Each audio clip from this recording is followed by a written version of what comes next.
Good morning. Before we crack on with the main business of the day, I thought that I would give you a quick update on some of the newer plants that we've added to our collection recently. To begin with, I'm heading down to the Gunnera, so let's go and see how that's looking.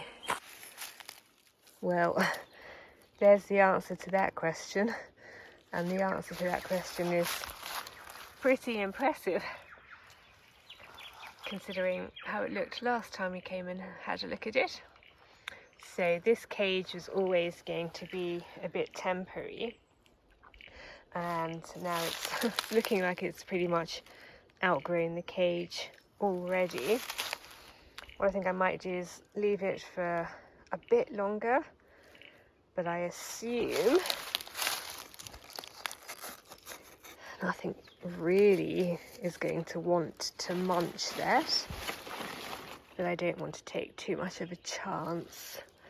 There's still smaller leaves down at the bottom there shooting up, so it's certainly doing what I hoped it would do. So fingers crossed it goes from strength to strength, especially now we are entering the drier part of the year, and they do prefer a moist soil, but as I had said at the time I planted it, this is about the best spot in the wider garden for it to go, so fingers crossed. If it's going to make it anywhere, it'll be here. So let's see how that goes. The other thing I want to show you is how the new orchard trees are going. So this is the russet. Hope you can see it. I might quickly zoom you in.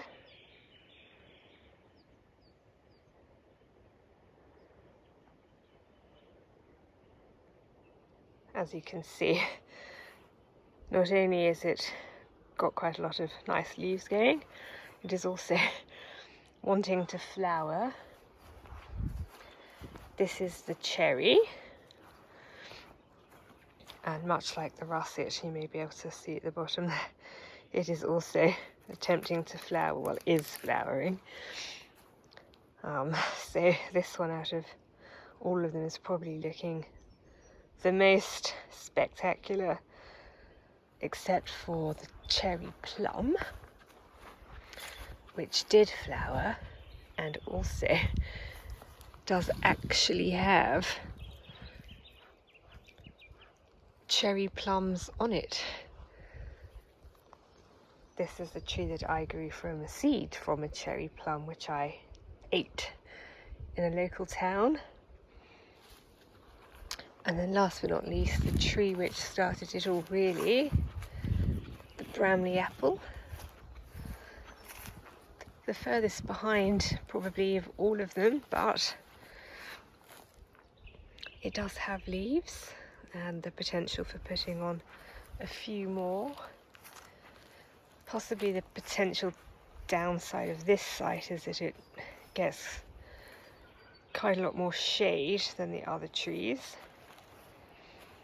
but it will be getting the sort of more afternoon, evening sun, so that's pretty good.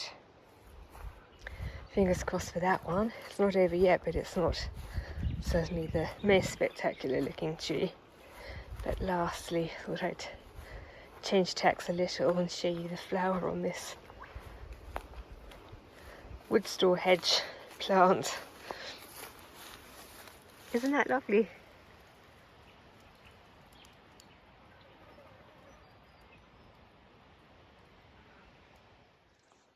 That was a nice little entree, as it were, before the main bones of what today has in store for me.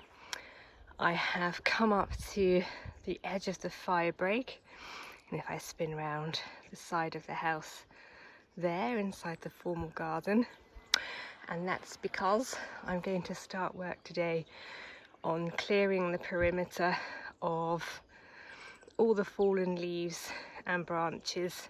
And I do this every year towards the end of the bonfire season. so that number one, I don't need a permit to have the bonfire, which I will do if we're into the fire danger period, but also so I'm not having bonfires in the fire danger period. And finally, to ensure that I'm raking the leaves as close to the end of my ability to have bonfires as I can, to mean that by the time we hit the fire danger period, the garden is as tidy as I am able to get it at that point in time. So as always, I start here and I work my way around and get closer and closer to the house, ending up doing the patch underneath these big eucalyptus trees here, and things like this patch here in front of the library building. So that's just to mean, again, by the time I've got there, I'm at the end, so we've had the most amount of time for the leaves to accumulate and the shortest amount of time before the start of the fire danger period. What I'm going to do first, though, is just go up into the grevillea garden and remove any of the larger bits of fallen wood. I don't rake in there, but I do rake this bank here, and then I work my way around to that stand of trees under the house, which, as I've explained in the past, are the only trees on the property which didn't get burnt during the bushfire, and that is because there was no material on the ground beneath them to catch fire. So it is worth doing, it does work, but unlike previous years, I don't really have access to a usable vehicle, so I am going to be doing it entirely manually, back and forth in my wheelbarrow. Having said that, because this is something which I do every year, it gets more and more manageable. The first year it was a huge task because I don't think it had been done, if ever, for a very, very long time.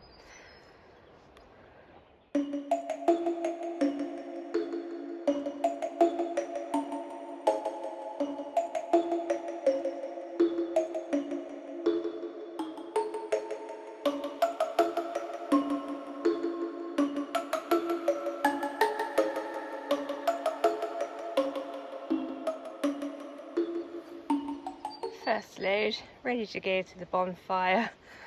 We've worked from about here to there, and I just have the entire rest of the property to go. I'll catch up with you later. That's my final load for this section.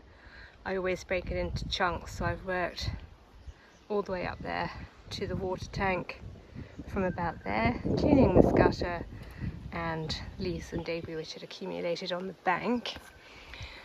What I'm going to do now is hang a load of laundry up on my drying line. It's all go here, and then I'm going to crack out my brush cutter.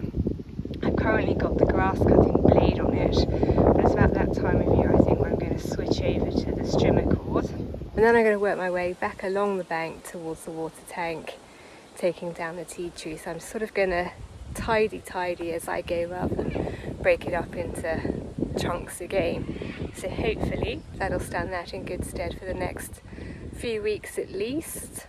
I may even go and trim the grevillea garden which is behind me there, but I'm not sure. I'll see how I go. I need to sort of weigh up what's important to achieve, really, the trimming versus the tidying, the sweeping. In the end, I did decide to work as I go, so I trimmed up the fire break.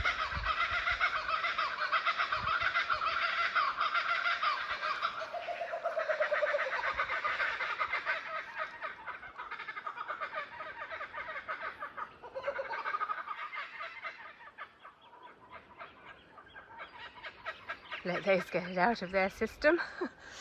So I went up the fire break and I trimmed along the bank, and I trimmed the grevillea garden.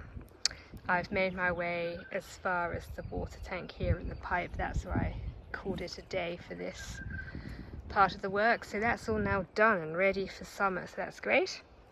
I'm going to stop for some lunch now, and then after lunch I think I will target working this section here. So the centre footpath up the backwoods is there, so I will work this section, I think, and call the centre footpath my stopping off point.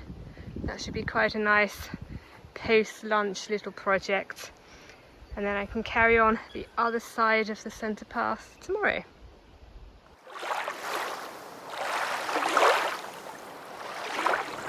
We are currently on the lake, Dad and I in Dad's boat, which Dad built, and this is a little electric motor, and it's not really much more powerful than one of those e-bikes you can buy, but it's propelling us along fairly quickly. You can see we could sail the boat or indeed row it, but it's not really windy enough to sail it, and why row it when you can have an electric motor. But this is lovely. I sometimes kayak on this lake, but at the moment we're in the boat. That's a great boat. Some I don't know if I can zoom in on them. I'm not seeing the screen very well, but there's some swans over there. There they are. The zoom on this is very good.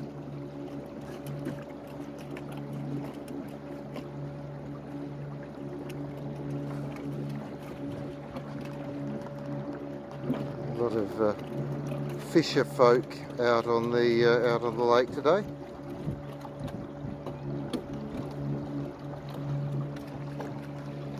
And the sun's coming out. It would be a very nice place to have a house. I don't want to seem like paparazzi here though. You may recall from a previous vlog that we went for a long walk, and we actually walked. The house is way back there, and we actually walked. The house is over there, and we walked on the road that runs parallel to this to the landing, which is sort of over there, just around the corner. But it's a lovely network of lakes.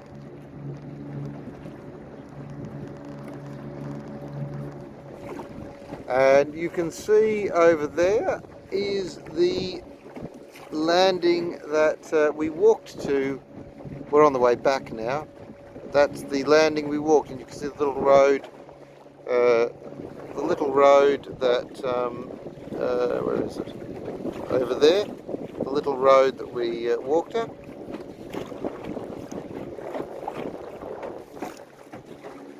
And you can see there in the distance where the house is. Well, it's on the other side of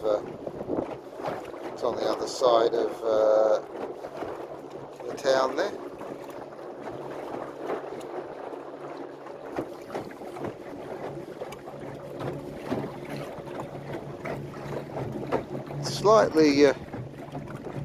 Slightly chillier and a bit windier now, but I'm very impressed with this electric motor and this battery. We've gone a long way. We've gone way over there,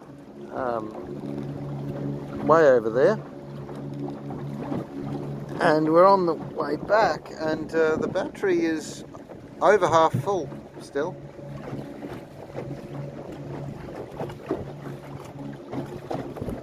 I recommend getting an electric powered boat.